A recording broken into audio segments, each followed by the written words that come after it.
Hello everyone, it's Karina here of the Creative Writing Boost Moodle course.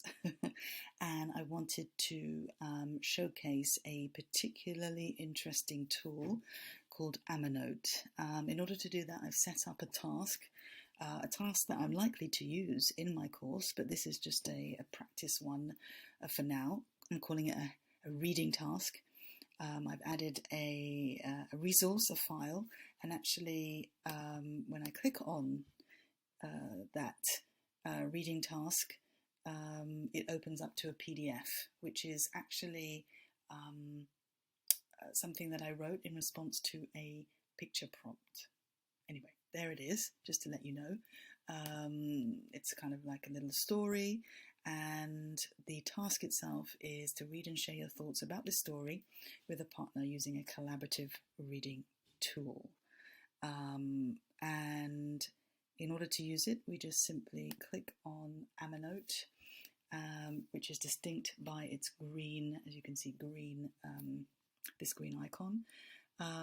There are some options. You can download the annotated file. You could get some learning analytics or open the podcast creator, but we want to open the PDF itself in Amanote. So here we are. Here's the tool loading up, and what you find is your text, the text that you want to read. There are 3 pages, 1, 2, just a couple of sentences on the 3rd page. And as you can see, this is loaded up in the side-by-side view. Let me go to Maximize PDF. You just see the full-size PDF, but if you choose the side-by-side, you are able to write any notes you want to about your thoughts on the text here, right? And what's really nice is that it can save on each page. Let's go on to, I really like this part of the story. What's really nice is that for each page you can add your notes, and in the thumbnail view it's quite clear. It shows you the page that you've read and the notes that you have, page that you read and the notes that you have. There are some other interesting tools, the Collaborate. So not only can you save your own reflections on the text that you're reading while you're reading it, but you could also collaborate with someone else. For example, you could write a question, a comment, or share a useful resource to other learners. You select a post type, question, comment, or helpful resource, and you hit send. Apart from that, there are some other cool features. This is the timer.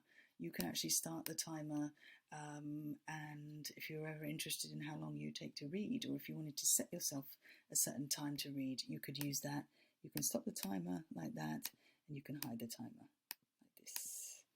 Otherwise, you could add some text to, I really like that idiom. You could add notes directly to the page like this using this text button, and you can, with this square, position a particular footnote in this way. Let's go to the note editor. You've got the footnote appearing here, and you might want to say, that was really funny. For example, and you can control the size of your text, like highlighter form and the color, or a slightly kind of thinner kind of pencil for drawing. Let's say we wanted to highlight this, that was really interesting. You can actually draw on that as well. So that's just a little tour of the Amanote tool. I think that's really useful. That will be really useful for my learners. For the participants in my course to learn to make notes immediately while they're reading, and potentially share some of their thoughts or any questions with someone else.